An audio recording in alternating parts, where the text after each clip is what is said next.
শেষ হয়েছে বিপিএল এর ড্রাফট। সেখানে সবচেয়ে ব্যালেন্স দল গড়েছে উত্তরের দল রংপুর রাইডার্স।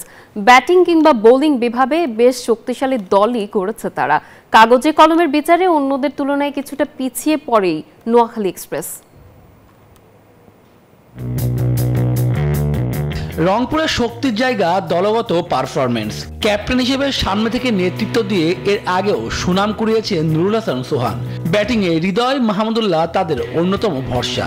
তবে বোলিং বিভাগে মোস্তাফিজ, রাকিবুল, নাহিদ রানারা গেম চেঞ্জার। এমন দল নিয়ে বেশ আশাবাদী সাবেক চ্যাম্পিয়নরা। এবার আমাদের লোকাল প্লেয়ারদের উপর অনেক বেশি ফোকাস ছিল, কারণ প্রতি বছরই আপনার বিদেশি যাওয়া আসার সময় টিম কম্বিনেশনের একটা চেঞ্জ হয়।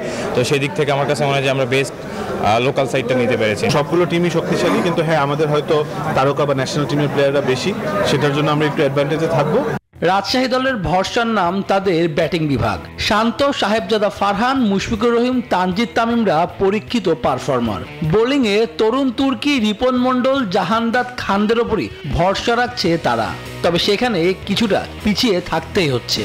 লোকাল যতগুলো প্লেয়ারই পেয়েছে আলহামদুলিল্লাহ আমরা খুশি, এবং আপনি যদি রিসেন্ট পারফরমেন্স সবার দেখেন বা স্পেশালি ডোমেস্টিকে যদি এই খেলোয়াড়দের পারফরমেন্স দেখেন, সবাই অনেক পারফর্মার। সোফার আমরা হ্যাপি। আমার মনে হয় যে আমরা প্রতিটা জায়গায় কভার করতে পেরেছি, এবং আপনি দেখবেন আমাদের টিমের মধ্যে ইয়াং বেশ কিছু পারফর্মার রয়েছে, সঙ্গে কিছু সিনিয়রের মিশ্রণ রয়েছে। চিটাগাং সবচেয়ে বেশি আলোচনার জন্ম দিয়েছে নাইম শেখকে 1,10,00,000 টাকায় দলে ফিরিয়ে। অলরাউন্ডারদের সংখ্যা বেশি হলেও মন মতো স্বীকৃত ব্যাটারদের তারা দলে টানতে পারেনি। তবে তাদের ভরসায় উঠতে পারেন বিদেশিরা। দুই লঙ্কার নিরসন ডিকভেলা, অ্যাঞ্জেলা পেরেরারা দলের অবদান রাখতেই পারেন। এদিকে কম বাজেটের দল গড়েও আলোচনার জন্ম দিয়েছে সিলেট। মেহেদী মিরাজের দলে ওপেনিংয়ে পারভেজ ইমন, রনি তালুকদারদের পাশাপাশি ব্যাকআপ ওপেনার তৌফিক খান, তুষার, মিডল অর্ডারে আফিফ, মুমিনুল, মেথিউদ, আরিফুলদের পাশাপাশি বোলিংয়ে আলো কাটতে পারেন এবাদত ও শরীফুল্লাহ। সব মিলিয়ে তারা কোনো বিভাগে ঘাটতি রাখেনি।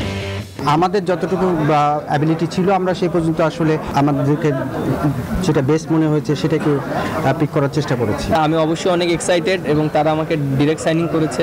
আমাদের চেষ্টা থাকবে যেন আমরা যেন সিলেটবাসীকে এবার কাপ উপহার দিতে পারি।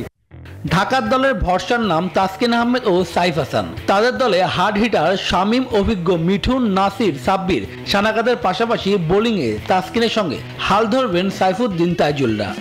যুক্তরাষ্ট্রের 1 নম্বর জিম চেইন গোল্ড জিম এখন আবারও বাংলাদেশে।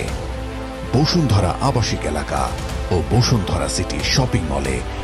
A good team always have carrying senior citizens because they are well experienced. We need their experience to share the youngsters. Then youngsters will promote and they put their effort in this game. তবে নামে ভারে এগিয়ে থাকলেও কাগজে কলমে দুর্বল খালেদ মাহমুদ সুজনের নোয়াখালী। তাদের বাজেটও অন্যদের তুলনায় কম। ক্যাপ্টেন হিসেবে পেতে পারেন সৌম্য সরকারকে। তাদের দলে বিগ নেম হাসান মাহমুদ, হাবিবুর রহমান, সোহানরা। বিপিএল এর শেষ বলে কিছুই নেই। দলগুলো চাইলেও বেশি দামে হাইব্রিড বিদেশিদের এনে তাদের অভাবগুলো পূরণ করতে পারেন।